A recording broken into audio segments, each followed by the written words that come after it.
नमस्कार। प्राइम समाचारमा स्वागत छ। म दृष्टिवाणी धिताल र म प्रकाश घिसिङ। प्राइम समाचार सुरु गरौँ अहिलेसम्मका प्रमुख समाचारबाट। एम पञ्चक अन्तर्गत आज गाई र गोरुको पूजा सम्पन्न। भोलि बिहान 11 बजेर 52 मिनटमा भाइटिकाको शुभ साहित घर घरमा उत्साह।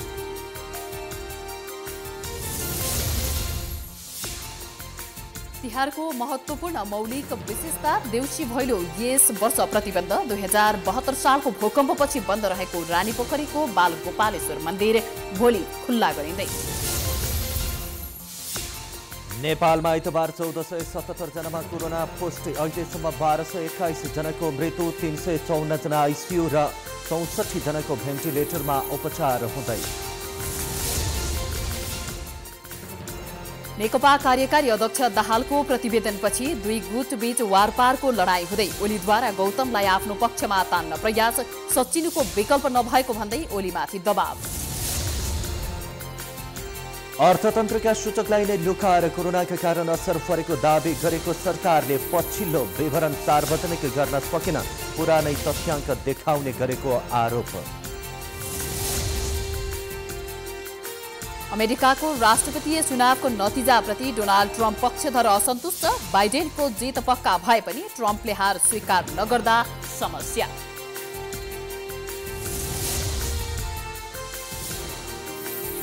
र दुई अन्तर्राष्ट्रिय मैत्रीपूर्ण खेलका लागि बङ्गलादेशमा रहेका राष्ट्रिय फुटबल टिमका सबै खेलाडीको पछिल्लो कोरोना रिपोर्ट नेगेटिभ। मङ्गलबार दोस्रो मैत्रीपूर्ण।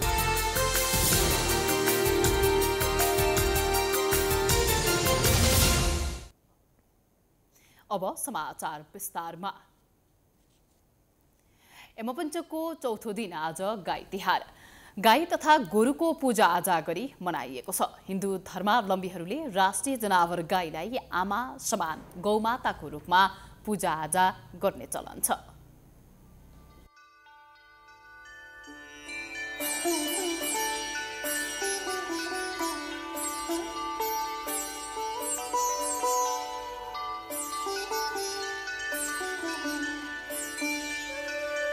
गाईको दूध, गहुँत र गोबर पवित्र हुने भएकाले गाईको पूजा गर्ने गरिएको हो। हिन्दू धर्ममा गाईलाई आमाको रूपमा पूजा गरिन्छ। गाई दिउँसो देवीको प्रतीक हो।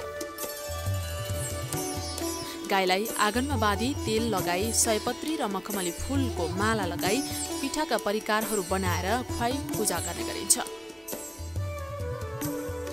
गाई वस्तु नपाल्ने हिन्दूहरूले समेत यस दिन विशेष दिनका रूपमा गाईको पूजा गर्दछन्। गाईलाई पवित्र माने पूजा गर्ने चलन वैदिक सनातन कालदेखिको चलिआएको हो। गाईले दिने दूध आमाको दूध जत्तिकै पौष्टिक हुने भएकोले गाईलाई गौमाता भनी सम्मान गरिन्छ। स्थानीय जातका गाईमा हुने ज्वरोले सूर्य र चन्द्रमाबाट ऊर्जा लिई दूध, गहुँत र गोबरका माध्यमबाट मानिसमा शक्ति दिने मान्यता रहेको छ। राष्ट्र हिन्दू धर्महरूको चाहिँ एउटा गौमाता, गौ सेवा भनेको चाहिँ हाम्रो परापूर्वदेखि चलिआएको चलन। गाईलाई चाहिँ हामी माँ, लक्ष्मी माता, माँको रूपमा मान्छौँ। त्यसरी गौको चाहिँ सेवा हामी जहिले अघि पछि पनि गर्छौँ। विशेष आज चाहिँ विशेष दिन हो। मान्ने हुनाले हामीले गाईलाई चाहिँ पूजा गर्छौँ। गाईलाई केही मिठो कुरा बनाएर खुवाउँछौँ। रोटीहरू गाईलाई मनपर्छ, सागहरू मनपर्छ, पिठोहरू ल्याएर दान गर्छौँ, दक्षिणाहरू चढाउँछौँ। गाई पूजाको दिन कृषि कर्म गर्न हलो जोतेर वर्षभर जोतिएर मानव हितका लागि सेवा गर्ने गोरुलाई पनि पूजा आजा गरी मिठा मिठा खानेकुरा खान दिने चलन छ। गाई पूजा, गोवर्धन पूजा, हल पूजा, गोरुको पनि पुरा। गोरुले हामीलाई खेत जोत्छ, हामीलाई अन्न दिन्छ। त्यो अन्नले हामी जीविका चलाउँछौँ। आजको दिन त्यही अन्न ल्याएर खुवाउँछौँ, रोटी बनाएर खुवाउँछौँ। गाई पूजा गरी साउन शुक्ल पूर्णिमाका दिनमा दाहिने हातमा बाँधिएको रक्षाबन्धन गाईको पुच्छरमा बाँधिदिएमा मृत्यु पश्चात गाईले स्वर्ग जानका लागि वैतरणी नदी तारिदिने धार्मिक विश्वास छ। आँगनमा लिपोत गरी गाईको गोबरको पर्वत बनाई त्यसलाई गोवर्धन पर्वत मानी पूजा गर्ने गरिन्छ। प्राइम टाइम्स टेलिभिजनको लागि लक्ष्मी विश्वकर्माको रिपोर्ट। तिहारको विशेषता भनेको देउसी भैलोको रमाइलो पनि हो। देउसी भैलो भट्याउँदै गाउँघर डुल्नुको आनन्द नै छुट्टै हुन्छ। तर यसपटकको तिहारमा कोरोना संक्रमणका कारण देउसी भैलोको कुनै रौनक भने छैन। दाजुभाइसँग चेलीको भेटघाट, सेलरोटी, अनारस, फूलहरूको आनन्द लगायत देउसी भैलो नेपालीहरूको मौलिक चाड तिहारका मुख्य विशेषता हुन्। सहर होस् या गाउँ, तिहार भनेपछि रङ्गी चङ्गी र कानमा गुन्जिरहने देउसी भैलोले पनि मानिसहरूलाई थप उमङ्ग भर्ने काम गर्छ। तर यो पटक देउसी भैलोको रौनकता पटक्कै देखिँदैन। अब यसपालिको कोरोना छैन, कोरोनाले गर्दाखेरि देउसी भैलो भएन हैन। यो वर्षलाई देउसी भैलो छैन, कम छ। कोरोनाले गर्दामा अलि हुलहुल हिँड्न मिलेन। यस वर्षको तिहारमा न कोही देउसी भैलो खेलिरहेका छन्, न कसैको घरमा यसको रौनकता देखिन्छ। यस पटकको तिहार सुनसान छ। छैन, अब शून्य सान्ने छ अहिलेको तिहार। आउनु भएन कोही। देउसी भैलोको क्रममा विभिन्न स्थानमा पुग्ने र फरक फरक मानिसहरूको सम्पर्कमा पुगिने भएकोले कोरोना संक्रमण हुने डरले प्रशासनले देउसी भैलो नखेल्न आग्रह गरेको हो। जनस्वास्थ्यविदहरूले पनि परम्परादेखि खेल्दै आइएको देउसी भैलोलाई यस वर्ष नखेल्न सुझाव दिएका छन्। हामी नारी सञ्चार गृहले हरेक वर्ष यसरी नै हाम्रो चाडपर्व, संस्कार, संस्कृतिलाई मनाउने क्रममा देउसी खेलेर हिँड्ने गर्थ्यौँ। यो पटक कोरोनाका कारण सामाजिक सञ्जाल मार्फत हाम्रा परम्परा, हाम्रा संस्कार, हाम्रा संस्कृतिलाई धान्ने प्रयत्न गरिरहेका छौँ, मान्ने प्रयत्न गरिरहेका छौँ। यसै सन्दर्भमा हामी एउटा सानो देउसी लिएर तपाईँको माझमा आएका छौँ। जस अनुरूप झापाली महिला सञ्चारकर्मीहरूले सरकारको निर्णय पालना गर्दै परम्परा जोगाउने उद्देश्यले सामाजिक सञ्जालबाट देउसी भैलो खेलेका छन्।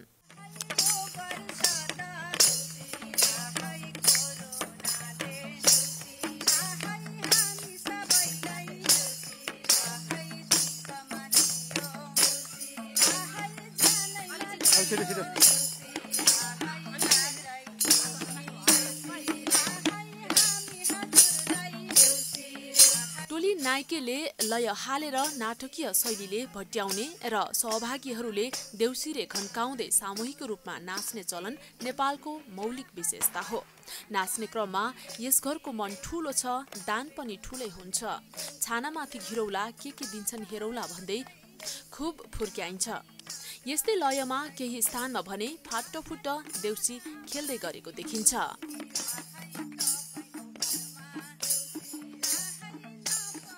देउसी र भैलो किन खेलिन्छ भन्ने प्रसङ्गमा बलिराजाको कथा जोडिएर आउँछ। पौराणिक कथा अनुसार दानव राज बलिले 52 अवतार रूपी विष्णुले मागेको 3 पाइला जमिन मध्ये 2 पाइलामा सम्पूर्ण भूभाग ढाकिएकोले तेस्रो पाइलामा आफ्नो शिर दिएका थिए। त्यसबेला विष्णुले देउसिर भनी मागेकोले अपभ्रंश भई अहिले देउसीको गाथा चलेको मान्यता छ। आफ्नो सर्वस्व हरण भई पाताल पुगेका बलिलाई विष्णुले वर्षको 3 दिन पृथ्वीमा तिम्रो आधिपत्य रहनेछ भनी वरदान दिएको सम्झना गर्दै मानिसहरूले देउसी र भैलो खेल्ने परम्परा चलाएका हुन्। बलि राजा जो कृष्ण करे विष्णुले 3 पाउ जमिन माग्दाखेरि 2टा पाउ राख्दाखेरि स्वर्ग र पृथ्वी जम्मै मर्त्यलोक सबै भइहाल्यो र त्यस अनि पाताल पनि भइहाल्यो।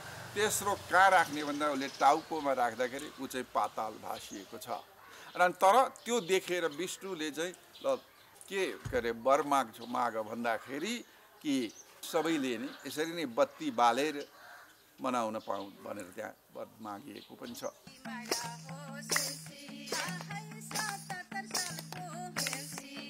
यो भाकामा समावेश हामी त्यसै आएनौं बलिमा राजले पठाएको भन्ने हरफको पनि छुट्टै विशेषता छ।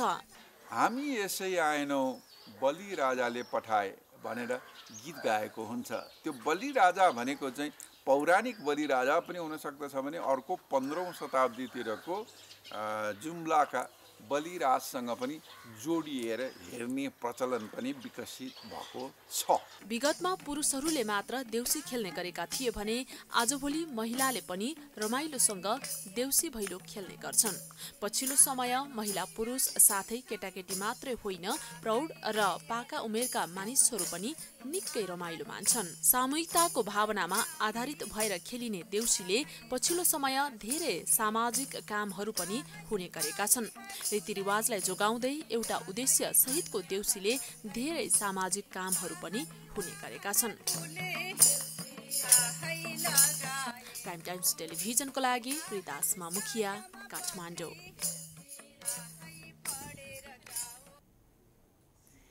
यसपटकको भाइटिकामा रानीपोखरी स्थित बालगोपालेश्वरको मन्दिर खुल्ला गरिने भएको छ। 2072 सालको भूकम्पले क्षतिग्रस्त रानीपोखरीको पुनर्निर्माण सम्पन्न भएपछि यसपटक मन्दिर पनि खुल्ला गरिन लागिएको हो। विक्रम सम्मत 2035 सालबाट नियमित रूपमा रानीपोखरी भित्रको बालगोपालेश्वर मन्दिरमा भाइटिका लगाउने चलन सुरु भएको हो।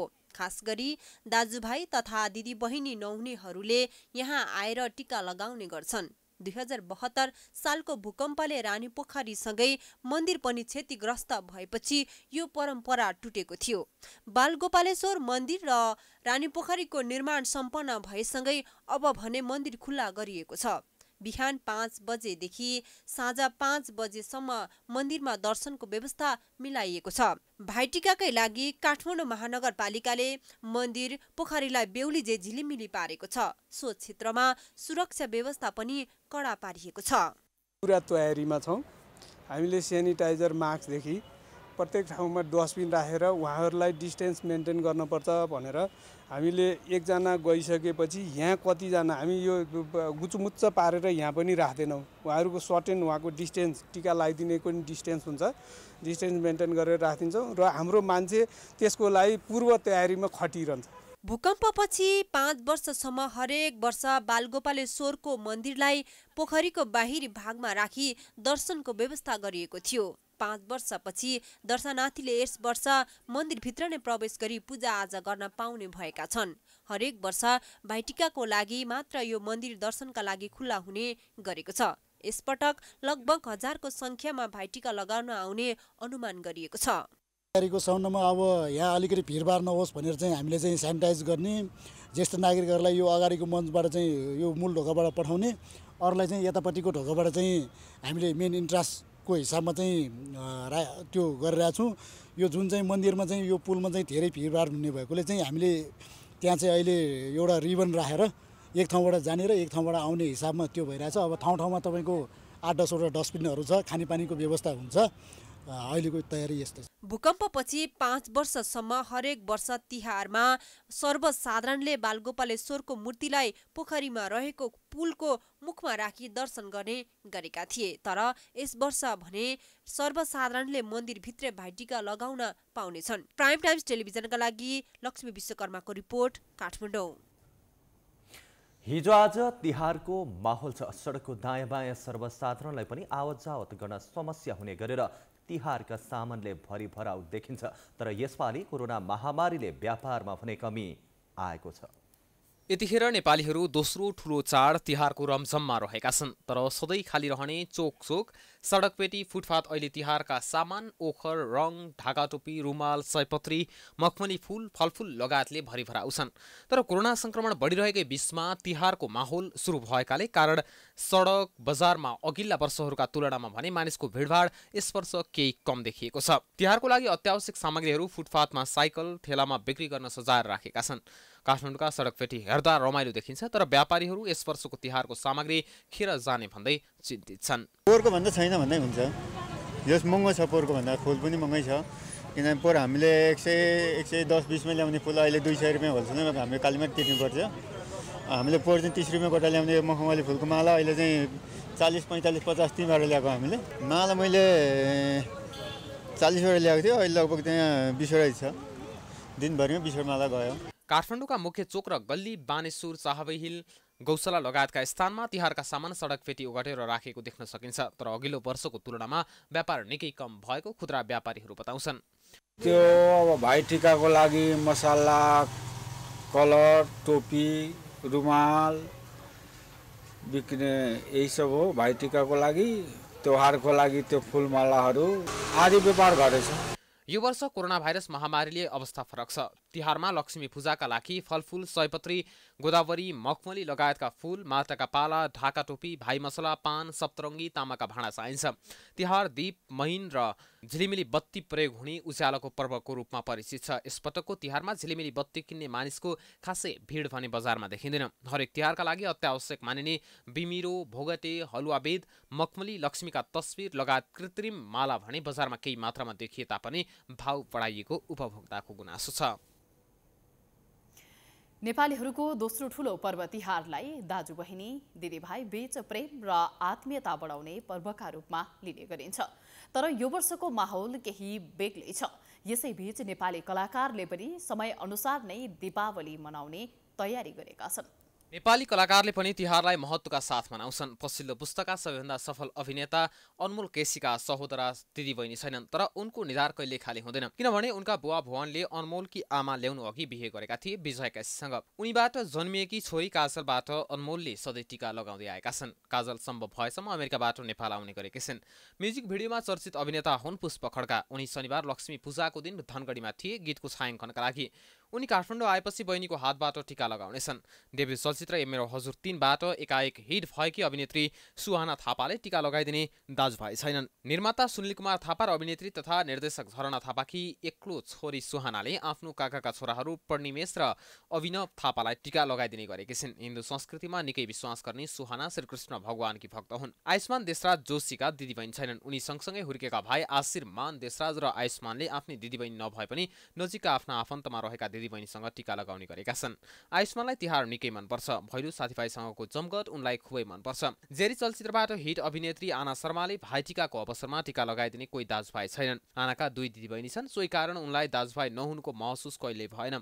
उनलाई तिहार निकै मनपर्छ। दिदीबहिनीसँग रमाइलो गरेर तिहार मनाउने आनाले दिदीबहिनीले एक अर्कालाई टीका लगाएर भाइटिका मनाउने गरेकी छिन्। अभिनेत्री वर्षा शिवाकोटी दशैं मनाएको भोलिपल्टै अमेरिका उडिन्। यसपटकको तिहार उनले अमेरिकामै मनाउँदैछन्। उनले अमेरिकामा नै नजिकका दाजुभाइ पर्नेलाई यसपटकको तिहारको टीका लगाइदिने योजना बनाएकी छिन्। वर्षाले तिहारको 1 महिनाभित्रमा नेपाल आउने योजनामा छन्। समाचारको सिलसिला जारी छ।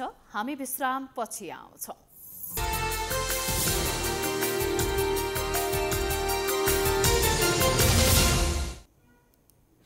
विश्रामपछि स्वागत छ बाँकी समाचार। नेपालमा आइतबार 1477 जनामा कोरोना संक्रमण पुष्टि भएको छ। यो सँगै नेपालमा कोरोना संक्रमितको संख्या 2,09,776 पुगेको छ। शनिबार थपिएका संक्रमित मध्ये सबैभन्दा धेरै बागमती प्रदेशमा 917 जना रहेका छन् भने कर्णाली प्रदेशमा सबैभन्दा कम 12 जना संक्रमित थपिएका छन्। नयाँ संक्रमित मध्ये 912 जना पुरुष र 565 जना महिला रहेका छन्। त्यसैगरी पछिल्लो 24 घण्टामा थपिएका संक्रमित मध्ये 807 जना काठमाडौँ उपत्यका 3वटा जिल्लाका रहेका छन् भने अहिले सबैभन्दा धेरै काठमाडौँ जिल्लामा 15,237 जना सक्रिय संक्रमित रहेका छन्। त्यस्तै कोरोनाका कारण थप 6 जनाको मृत्यु भएको छ। यो सँगै 1221 पुगेको छ। संक्रमित मध्ये 0.58% व्यक्तिको भने मृत्यु भएको हो। यस्तै आइतबार थप 2,798 जना कोरोना मुक्त भएका छन् भने हालसम्म 1,73,423 जना कोरोना मुक्त भएका छन्। यो सँगै यो संक्रमितको संख्या कुल संक्रमित मध्ये 82.67% हो। नेपालमा हाल 35,125 जना आइसोलेसनमा रहेका छन्। सक्रिय संक्रमित मध्ये 28,449 जना घरमै रहेका छन् भने 354 जना आइसियु र 64 जना भेन्टिलेटरमा उपचार गरिरहेका छन्। अहिले 1021 जना क्वारेन्टाइनमा रहेका छन्। हालसम्म 26,09,079वटा पिसिआर गरिएको मन्त्रालयले जनाएको छ। पिसिआर परीक्षण गरिएका मध्ये 16.74% कोरोना संक्रमण भने देखिएको हो।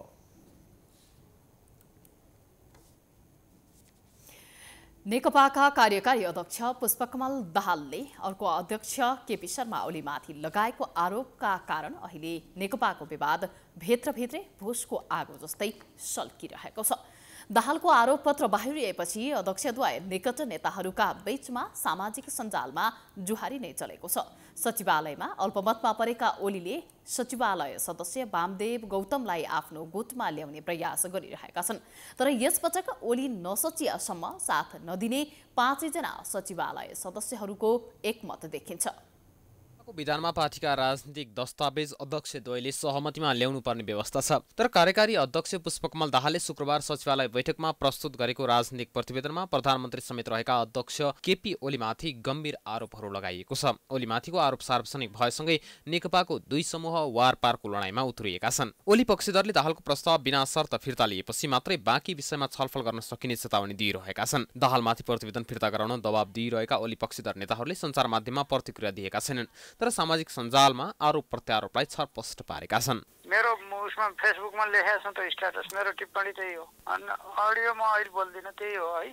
तर दाहाललाई साथमा वरिष्ठ नेताद्वय झलनाथ खनाल र माधव कुमार नेपाल, उपाध्यक्ष वामदेव गौतम र प्रवक्ता नारायण काजी श्रेष्ठले साथ दिएकाले प्रतिवेदन फिर्ता हुने सम्भावना देखिँदैन। 9 जना सदस्य सचिवालयमा 5 जना दाहालतिर र 4 जना ओलीतिर छन्। गौतम कहिले यता त कहिले उता गरिरहन्छन्। यसपटक पनि ओलीले गौतमलाई आफ्नो पक्षमा ल्याउने ठूलै कसरत गरिरहेका छन्। शनिबार पनि ओलीले उपाध्यक्ष गौतमलाई बालुवाटार बोलाएर आफूलाई सहयोग गर्न आग्रह गरेका छन्। तर भेटवार्तामा गौतमले पार्टीभित्रको विवाद उच्च तहमा पुग्नुको मुख्य दोषी ओली नै भएकाले अरूलाई दोष दिएर नउम्किन सुझाव दिएको गौतमका प्रेस सल्लाहकार विश्वमणि सुवेदीले जानकारी दिएका छन्। गौतमले आफ्नो कार्यशैली सच्याए समाधानको विकल्प त्यही हुने भन्दै ओलीलाई सुझाव दिएका छन्। सबैभन्दा ठूलो राजनीतिक दल, त्यो पनि सत्ताधारी नेकपा नै आन्तरिक विवादको भूमरीमा फस्दा देश र जनतालाई समेत प्रत्यक्ष रूपमा नकारात्मक असर गरिरहेको छ। नेकपाको अहिलेको अवस्थालाई राजनीतिक विश्लेषकहरूले गाई जात्राको संज्ञा दिएका छन्। विश्लेषक श्याम श्रेष्ठले नेकपाको विवाद बेमौसमको बाजा भएको टिप्पणी गरेका छन्। यो भनेको एक किसिमको गाई जात्रा हो। नेतृत्वले बाँकी सबैलाई यस्तो खालको व्यवहार हुनुपर्ने हो, त्यसरी चाहिँ प्रत्यक्ष हुनुपर्ने हो, भिन्न मतको सामान्य भनेर बाटो देखाउनु पर्ने हो।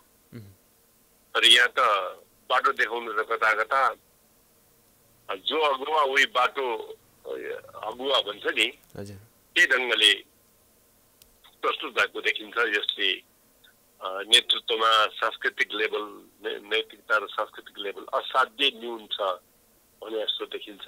ओलीमाथि आरोप प्रतिवेदन दाहालले वरिष्ठ नेताद्वय माधव कुमार नेपाल र झलनाथ खनाल, उपाध्यक्ष वामदेव गौतम र प्रवक्ता नारायण काजी श्रेष्ठसँग सहकार्य गरेर तयार पारेका हुन्। उनीहरू सबै सचिवालय सदस्य हुन्। 9 जना सचिवालय सदस्य मध्ये 5 जनाको समूहले 4 जनाको समूह रहेको ओलीमाथि गम्भीर आरोप लगाएपछि विवाद झन बढ्ने निश्चित देखिएको छ। अब मङ्सिर 3 गते बस्ने सचिवालय बैठकमा यस विषयले कुन मोड लिनेछ त्यही रमिता देख्न पाइनेछ। प्रधानमन्त्री केपी शर्मा ओलीले राष्ट्रको समृद्ध र जनताको सुख प्राप्तिका लागि एकताबद्ध हुन आह्वान गर्नुभएको छ। नेपाल सम्वत 1141 को अवसरमा शुभकामना सन्देश जारी गर्दै प्रधानमन्त्री ओलीले सबै मिलेर समृद्ध नेपाल सुखी नेपालीको राष्ट्रिय आकांक्षा पूरा गर्न बताउनु भएको छ। उहाँले जननिर्मित संविधानको संस्थागत कार्यान्वयन मार्फत मुलुकलाई विकास र समृद्धिको दिशामा अग्रसर गराइरहेको उल्लेख गर्दै सिङ्गो देश नयाँ संविधान अनुरूपका संरचनागत भौतिक पूर्वाधार र मानवीय विकासका क्षेत्रमा नवनिर्माणको चरणमा प्रवेश गरेको बताउनु भएको छ। उहाँले विश्वव्यापी महामारीका रूपमा फैलिएको कोभिड-19बाट बच्न विशेष सतर्कता अपनाउँदै नेपाल सम्वत लगायत पर्व मनाउन विशेष आह्वान समेत गर्नु भएको छ। बहुजातीय, बहुसांस्कृतिक, बहुधार्मिक विशेषतायुक्त नेपाली समाज सुदृढ राष्ट्रिय एकताको जगमा उभिएको जनाउँदै प्रधानमन्त्री ओलीले विविधतायुक्त मौलिक परम्परा सिङ्गो राष्ट्रका साझा पुँजीका रूपमा अंकित रहेको उल्लेख गर्नु भएको छ। शङ्खधर साखवाले ऋणमा डुबेर दासत्वको जीवन बिताइरहेका सर्वसाधारणहरूलाई ऋणबाट मुक्त बनाई स्वतन्त्रता दिलाएको दिनलाई प्राचीन कालदेखि नेपाल सम्वतका रूपमा मनाउँदै आएको छ।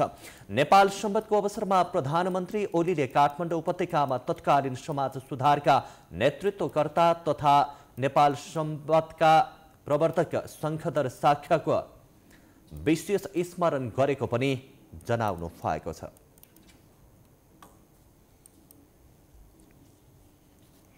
आज नेवार समुदायले आत्मपूजा अर्थात् महपूजा मनाएका छन्। कार्तिक शुक्ल प्रतिपदाको संयम कालमा आत्मपूजा गर्नुपर्ने कृत्य वाचिका नामक ग्रन्थमा उल्लेख गरिएकाले आज महपूजा परेको हो। आज बिहान 11 बजे र 27 मिनेटसम्म औँसी तिथि रहेको थियो। त्यसपछि कार्तिक शुक्ल प्रतिपदा प्रारम्भ हुने भएकाले महपूजा आजकै दिन गर्नुपर्ने पञ्चाङ्ग निर्णायक समितिले जनाएको छ। महपूजा विशेष गरी नेवार समुदायले गर्ने परम्परा रहेको छ। समितिले स्वीकृति दिने 3 दिने पात्रो नेवार समुदायका पञ्चाङ्गकारले पनि प्रकाशन गर्ने गरेका छन्। सिद्धिलक्ष्मी व्यञ्जनकार कृति किरण जोशी र शशिधर जोशी नेवार समुदायकै पञ्चाङ्गकारले पनि कार्तिक 30 गते नै महपूजा गर्ने विषयमा आफ्ना पञ्चाङ्ग पात्रमा उल्लेख गरेका छन्।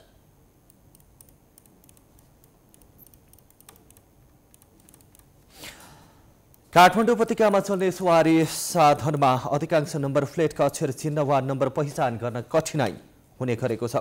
नम्बर प्लेटका अक्षर स्पष्ट नहुँदा दुर्घटनाको अनुसन्धानमा भने धेरै समस्या हुने गरेको छ। काठमाडौँका विभिन्न सडक र पार्किङ स्थलमा देखिएका हुन्। 2 पाङ्ग्रे र 4 पाङ्ग्रे सवारी मध्ये कुनैमा नम्बर प्लेट मेटिएका छन् भने कुनैको रङ उडेर अङ्क नबुझिने भएको छ। यस्ता सवारी काठमाडौँका मुख्य सडकहरूमा खुलेआम घुमिरहेका छन्, जसका कारण जोखिम बढेको छ। महानगरीय ट्राफिक प्रहरी महाशाखाले पनि यस्ता सवारी साधनलाई नियन्त्रणमा लिँदै आएको दावी गरेको छ। महानगरीय ट्राफिक प्रहरी महाशाखाका प्रमुख भीमप्रसाद ढकालका अनुसार कार्तिक 20 गतेदेखि कार्तिक 26 गतेसम्म 1166 वटा सवारी साधन कारबाहीमा परेका छन्।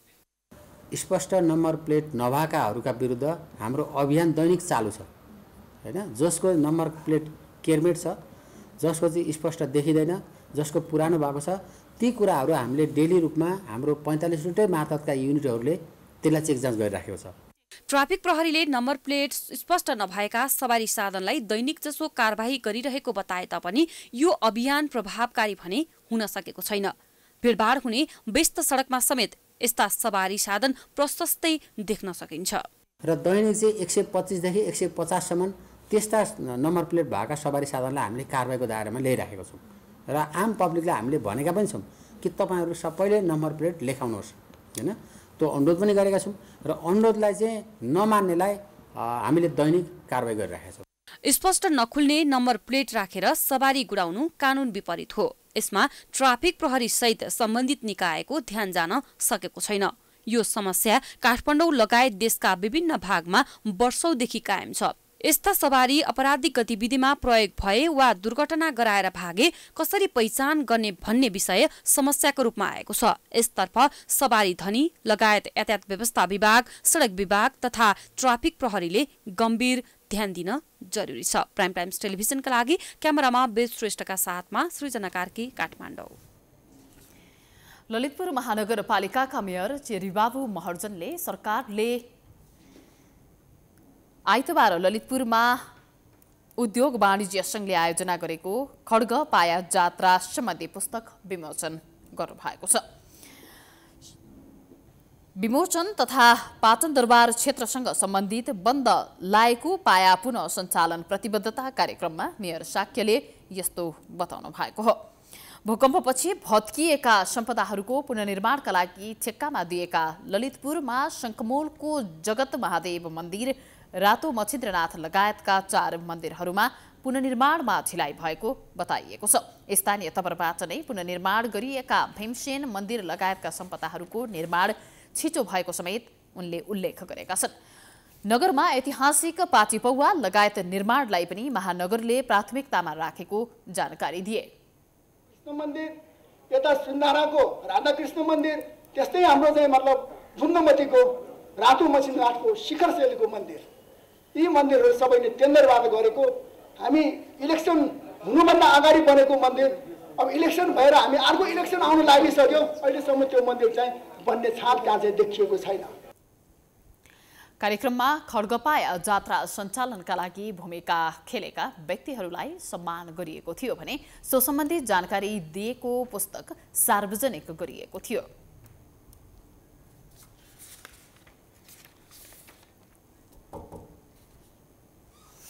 समाचारको सिलसिला जारी छ। हामी विश्रामपछि आउँछौँ। विश्राम अघि प्रमुख समाचार पुनः एकपटक। एमपञ्चक अन्तर्गत आज गाई र गोरुको पूजा सम्पन्न। भोलि बिहान 11:52 भाइटिकाको शुभ सहित घर घरमा उत्साह।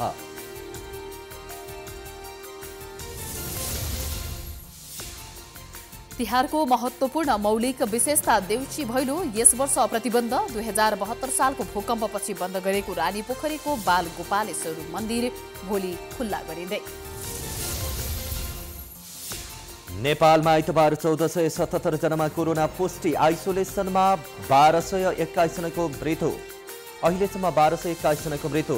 354 जना आइसियु र 64 जनाको भेन्टिलेटरमा उपचार हुँदै। नेकपा कार्यकारी अध्यक्ष दाहालको प्रतिवेदनपछि दुई गुटबीच वारपारको लडाईँ हुँदै। ओलीद्वारा गौतमलाई आफ्नो पक्षमा प्रयास सचिनुको विकल्प नभएको भन्दै ओलीमाथि दबाव।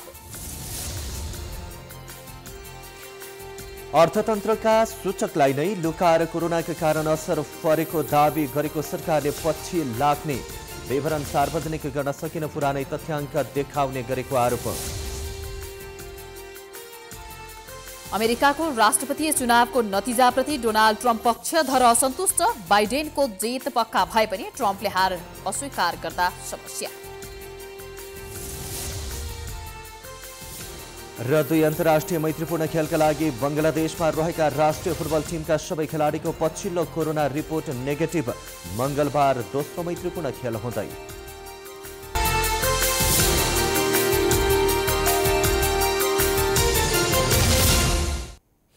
विश्रामपछि स्वागत छ आर्थिक समाचार।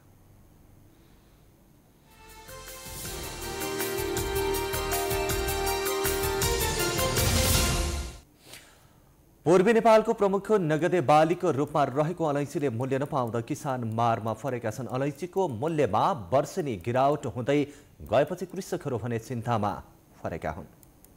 4 वर्ष पहिले 40 किलो अलैँचीको मूल्य 1 लाख पाउँदा अलैँची किसानहरू दङ्ग भएका थिए। ताप्लेजुङ लगायत पूर्वी नेपालका पहाडी जिल्लामा उत्पादित अलैँचीले राम्रो मूल्य पाएपछि किसानहरूले अलैँची उत्पादनमा लगानी बढाउँदै गएका थिए। तर अर्को वर्षदेखि क्रमशः मूल्य घट्दै गएपछि किसानहरू चिन्तित बनेका हुन्। यसको त टुङ्गै पुग्दैन सर। यो अब यसपालि नफलेको एकातिर फेरि भाव पनि एकदम न्यून। अहिले 22 भन्दा उकालो चढेको छैन। फेरि अब सधैँ जस्तो यसपालि अध्याय पनि आइदिएन सधैँ जस्तोको उसमा मूल्यमा। अनि भाव पनि एकदम न्यून छ यसपालि। यहाँ हाम्रो गाउँमा घर त 21-22 देखि उकालो चढेको छैन। केही वर्ष यता अलैँचीको मूल्यमा घटबढ भएपछि किसानहरू मारमा परेका छन्। गत वर्ष मुस्किलले 40 किलोको 26 देखि 27 हजारका दरले बेचेका कृषकले अहिले 22 देखि 23 हजार भन्दा माथि मूल्य पाएका छैनन्। सरकारले अलैँचीको बजारीकरण गरी मूल्य निर्धारण गर्नुपर्ने किसानले माग गरेका छन्।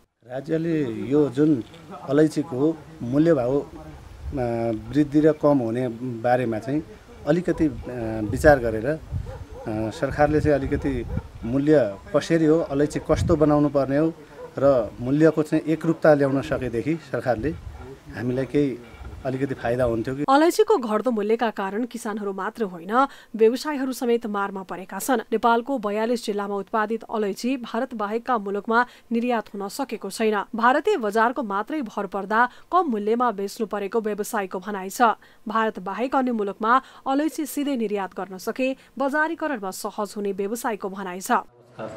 यसमा अलैँचीको मूल्य अहिले तत्काल बढ्ने अवस्था देखिँदैन, किनभने नेपाल र भारतमा जाने जुन ट्याक्सको कुरा छ यो ट्याक्सको कुरामा नेपाल सरकारले अलिकति सहजता गरेर छलफलमा बसेर यसलाई चाहिँ अलिकति घटायो भने बढ्ने देखिन्छ। नभए अहिले तत्काल अलैँचीको दाम बढ्ने अवस्था देखिँदैन। अब आज भनेको अलैँची 21,000 ताप्लेजुङमा बिक्दैछ। अब 21,000मा किसानहरूको हकबाट हेर्ने हो भने उहाँहरूको कुनै पनि ज्याला मजदुरी लगाएको उठ्ने अवस्था छैन। ठूलो मात्रामा उत्पादन हुने अलैँचीले राज्यको अर्थतन्त्रलाई समेत टेवा पुर्याउँदै आएको छ। वर्षौंदेखि अलैँचीको मूल्यमा आइरहने उतार चढावलाई रोक्दै मूल्यमा एकरूपता ल्याउन र बजारीकरणका लागि राज्य थप जिम्मेवार बन्न सके अलैँची किसान तथा व्यवसायीको समस्या समाधान हुने देखिन्छ। प्राइम टाइम्स टेलिभिजनका लागि ताप्लेजुङबाट माला पालुङवाको रिपोर्ट। सरकारले अर्थतन्त्रका सूचकलाई नै लुकाएर अर्थतन्त्रको विकासमा कोरोनाका कारण असर परेको जनाउँदै आएको छ। कोरोना संक्रमण महामारी पछिको जटिल संकटको वास्तविक विवरण सार्वजनिक गर्न अझै सकेको छैन। पटक पटक कोरोनाका कारण देशको अर्थतन्त्रमा खासै असर नपुर्याएको भन्दै आए पनि वास्तविक तथ्याङ्क लुकाउँदै पुरानै तथ्यहरू सार्वजनिक गर्दै आएको छ। 2077-78 को असोजसम्म संघीय सरकारको कुल खर्च गत वर्ष 2076-77 को सोही अवधिमा 13% वृद्धि भएको विवरण अर्थ मन्त्रालयले सार्वजनिक गरेको छ। मन्त्रालयका अनुसार चालू आर्थिक वर्ष 2077-78 को असोजसम्म 1 खर्ब 78 अर्ब 1 करोड रुपियाँको तुलनामा 13% वृद्धि भई 2 खर्ब 1 अर्ब 8 करोड रुपियाँ पुगेको जनाएको छ। कुल खर्चमध्ये चालू खर्च 1 खर्ब 82 अर्ब 62 करोड, पुँजीगततर्फ 15 अर्ब 5 करोड र वित्तीय व्यवस्थातर्फ 3 अर्ब 41 करोड रुपियाँ रहेको उल्लेख गरेको छ। सुसमीक्षा अवधिमा चालू खर्च वित्तीय व्यवस्थातर्फको खर्च क्रमशः 16.5% र 18.4% रहेको छ। पुँजीगततर्फ 18.1%ले घटेको छ। सरकारको साधारण खर्चमा उच्च दरमा वृद्धि हुन पुगेको छ भने विकास खर्च र पुँजीगत खर्चमा भने भारी रूपमा गिरावट आएको छ। यसैगरी आर्थिक वर्ष 2077-78 को असोजसम्म संघीय सरकारको कुल राजस्व गत वर्षको सोही अवधिमा राजस्व सङ्कलनमा 9.1%ले गिरावट आएको छ। गत वर्षको सोही अवधिमा कुल राजस्व 1 खर्ब 89 अर्ब 67 करोडको तुलनामा 9.1%ले कमी आई। यस वर्षको असोजसम्ममा 1 खर्ब 72 अर्ब 36 करोड रुपियाँ सङ्कलन भएको छ। सो अवधिमा कुल राजस्व सङ्कलन 1 खर्ब 63 अर्ब 43 करोड, गैर करतर्फ 8 अर्ब 94 करोड रहेको छ। यस अवधिमा कुल राजस्व र अन्य प्राप्त सहित 1 खर्ब 94 अर्ब 94 करोड रुपियाँ रहेको विवरण अर्थ मन्त्रालयले सार्वजनिक गरेको छ। अर्थ मन्त्रालयका अनुसार कोरोनाको संक्रमणको जोखिम कायमै रहेको कारण पैठारीमा भने संकुचन आएपछि निकासीमा भने केही वृद्धि भएको समेत जनाएको छ। कुल वस्तु व्यापारमा निकासीको अंश वृद्धि भई 9.6% पुगेको दाबी मन्त्रालयको रहेको छ। व्यापार घाटा 15.1%ले सुधार भएको छ। चालू खाता सुधान्तर स्थिति र विदेशी मुद्रा सञ्चित रहेको समेत जनाएको छ। आर्थिक वर्ष 2077-78 को असोजसम्ममा वैदेशिक सहायताको प्रतिबद्धता गत वर्षको सोही अवधिको 15 अर्ब 67 करोडको तुलनामा 444.8%ले वृद्धि भई 85 अर्ब 40 करोड रहेको छ। उक्त प्रतिबद्धता मध्ये अनुदान सहायता 7 अर्ब 98 करोड र ऋण सहायतातर्फ 77 अर्ब 72 करोड रुपियाँ रहेको छ। प्राइम टाइम्स टेलिभिजनका लागि रोशन कार्कीको रिपोर्ट। सरकारले आर्थिक वर्ष 2076-77 मा कुल 10 खर्ब 93 अर्ब 55 करोड रुपियाँ बजेट खर्च गर्दा 11 अर्ब 39 करोड 95 लाख रुपियाँ बेरोज रहेको छ। महालेखा नियन्त्रक कार्यालयले आन्तरिक लेखा परीक्षणको एकीकृत वार्षिक प्रतिवेदन बिहिबार अर्थमन्त्री विष्णु पौडेललाई बुझाएको प्रतिवेदनमा सो उल्लेख गरिएको छ। नियन्त्रक कार्यालयले गरेको आन्तरिक परीक्षणबाट अधिकांश बेरोजु स्थानीय निकायको रहेको उल्लेख गरेको छ। आन्तरिक लेखा परीक्षणमा सबैभन्दा धेरै बेरोजु स्थानीय तहमा देखिएको हो। महालेखा नियन्त्रक कार्यालयले आन्तरिक लेखा परीक्षणको एकीकृत वार्षिक प्रतिवेदन बिहिबार अर्थमन्त्री विष्णु पौडेललाई बुझाएको प्रतिवेदनमा सो उल्लेख गरिएको छ। 753 स्थानीय तहमा 4 अर्ब 22 करोड 42 लाख रुपियाँ बेरोजु रहेको छ। दोस्रो स्थानमा भौतिक पूर्वाधार तथा यातायात मन्त्रालय रहेको छ। सो मन्त्रालयको 1 अर्ब 84 करोड 4 लाख रुपियाँ बेरोजु रहेको छ। गत आर्थिक वर्षमा स्वास्थ्य मन्त्रालयमा 1 अर्ब 52 करोड 2 लाख रुपियाँ बराबरको बेरोजु रहेको थियो। स्वास्थ्य तथा जनसङ्ख्या मन्त्रालयको 1 अर्ब 52 करोड 2 लाख, रक्षा मन्त्रालयको 98 करोड 90 लाख, राष्ट्रिय पुनर्निर्माण प्राधिकरणको 60 करोड 60 लाख बेरोजु रहेको छ। महालेखा नियन्त्रक मधुकुमार मरासिनले अर्थमन्त्रीलाई बुझाएको प्रतिवेदन अनुसार आन्तरिक लेखा परीक्षणका क्रममा महालेखा नियन्त्रक कार्यालय अन्तर्गत 81 वटा कोष तथा महालेखा नियन्त्रक कार्यालय यस काममा खटिएका थिए। यो वर्ष कुल 3176 कार्यालयका 14368 वटा कार्यक्रमको आन्तरिक लेखा परीक्षण सकिएको छ। कोषले अर्थमन्त्री पौडेललाई आन्तरिक लेखा परीक्षण प्रभावकारी बनाउन आवश्यक कदमबारे समेत सुझाव दिएको छ। महालेखा नियन्त्रक कार्यालयका अनुसार प्रचलित कानुनको पालनामा जोड दिनुपर्ने भनिएको छ। प्रत्येक मन्त्रालय र निकायले आन्तरिक नियन्त्रण प्रणाली तयार गरी लागू गर्न सुझाव दिएको छ। खरिद ठेक्का व्यवस्थापन कार्य प्रभावकारी बनाउन सम्बन्धित पदाधिकारीलाई थप जिम्मेवार बनाउन समेत महालेखाले सुझाव दिएको छ। अर्थमन्त्री पौडेललाई बुझाएको प्रतिवेदनमा गत वर्ष कुल बजेट निकासाको 1.04% बेरोजु रहेको जानकारी दिएको छ। गत आर्थिक वर्षमा सरकारका कुल 3176 कार्यालयको विभिन्न 14368 कार्यक्रमहरूको आन्तरिक लेखा परीक्षणको कार्य सम्पन्न भएको पनि महालेखा नियन्त्रकको कार्यालयले जनाएको छ। अब अन्तर्राष्ट्रिय समाचार।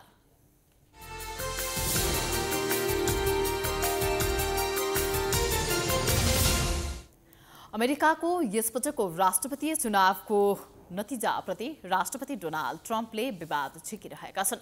डेमोक्रेटिक दलका जो बाइडेन विजयी भएको प्रक्षेपण गरिएको केही दिन बितिसकेको छ, तर उनका प्रतिस्पर्धी ट्रम्पले अझै हार स्वीकार गरेका छैनन्। ट्रम्पले आफू पराजित भएको स्वीकार गर्ने संकेत समेत देखाएका छैनन्। चुनाव तथा मतगणना धाँधली भएका कारण परिणाम बाइडेनका पक्षमा आएको उनले आरोप लगाएका छन्, तर उनले धाँधलीको कुनै प्रमाण भने हालसम्म सार्वजनिक गर्न सकेका छैनन्। मतगणना नसकिएका केही राज्यमा ट्रम्प 10,000 मतले पछि परेका कारण उनले चुनावी प्रक्षेपण उल्ट्याउन सक्ने कुनै सम्भावना समेत छैन। तर राजनीतिक मान्यता र अमेरिकी राजनीतिक परम्परा विपरीत ट्रम्पका भनाइका कारण अमेरिका तरङ्गित भएको छ। राष्ट्रपति ट्रम्पका साथै उनको दलका केही नेता, परिवार, सल्लाहकार तथा समर्थकहरूले समेत हार स्वीकार गर्न नहुने पक्षमा उभिरहेका छन्। यता विजेता घोषित भएपछि बाइडेनले संक्रमणकालीन समूह घोषणा गरिसकेका छन् र उक्त समूहले शक्ति हस्तान्तरण प्रक्रिया सहज र विधिसम्मत रूपमा अघि बढोस् भन्ने सुनिश्चित गर्न सक्दो काम गरिरहेका छन्। अब खेलकुद समाचार।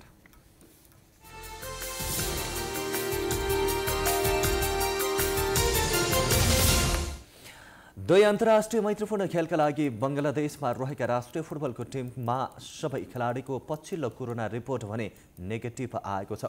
अखिल नेपाल फुटबल संघ एन्फाले आइतबार सबै 25 खेलाडी सहित नेपाली टिमको कोरोना रिपोर्ट नेगेटिभ आएको जनाएको छ। नेपाली टिमको शनिबार कोरोना परीक्षण गरिएको थियो।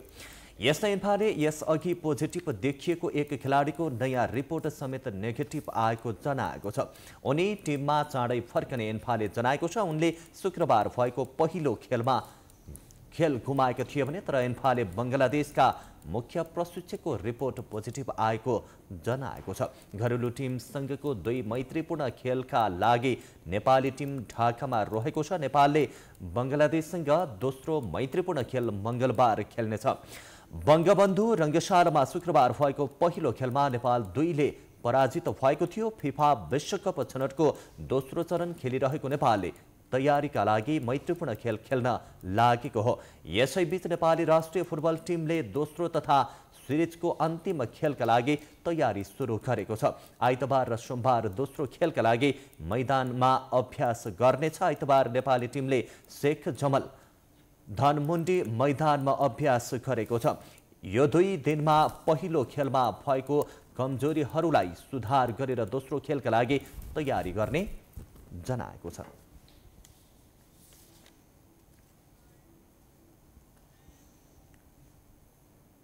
यो सँगै हामी समाचारको अन्त्यमा आइपुगेका छौं। जाँदा जाँदै प्रमुख समाचार पुनः एकपटक। एमपञ्चक अन्तर्गत आज गाई र गोरुको पूजा सम्पन्न। भोलि बिहान 11:52 भाइटिकाको शुभ साइत। घर घरमा उत्साह।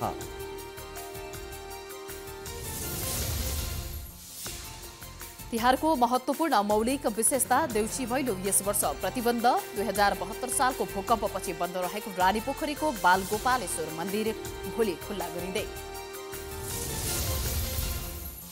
नेपालमा आइतबार 1477 जनामा कोरोना पुष्टि। अहिलेसम्म 1221 जनाको मृत्यु।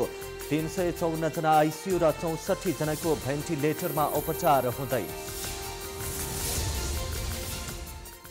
नेकपा कार्यकारी अध्यक्ष दाहालको प्रतिवेदनपछि दुई गुटबीच वारपारको लडाईँ हुँदै। ओलीद्वारा गौतमलाई आफ्नो पक्षमा तान्ने प्रयास। सचिनको विकल्प नभएको भन्दै ओलीमाथि दबाव। अर्थतन्त्रका सूचकलाई नै लुकाएर कोरोनाका कारण असर परेको दावी गरेको सरकारले पछिल्लो विवरण सार्वजनिक गर्न सकेन। पुरानै तथ्याङ्क देखाउने गरेको आरोप। अमेरिकाको राष्ट्रपतीय चुनावको नतिजाप्रति डोनाल्ड ट्रम्प पक्षधर असन्तुष्ट। बाइडेनको जित पक्का भए पनि ट्रम्पले हार स्वीकार नगर्दा समस्या।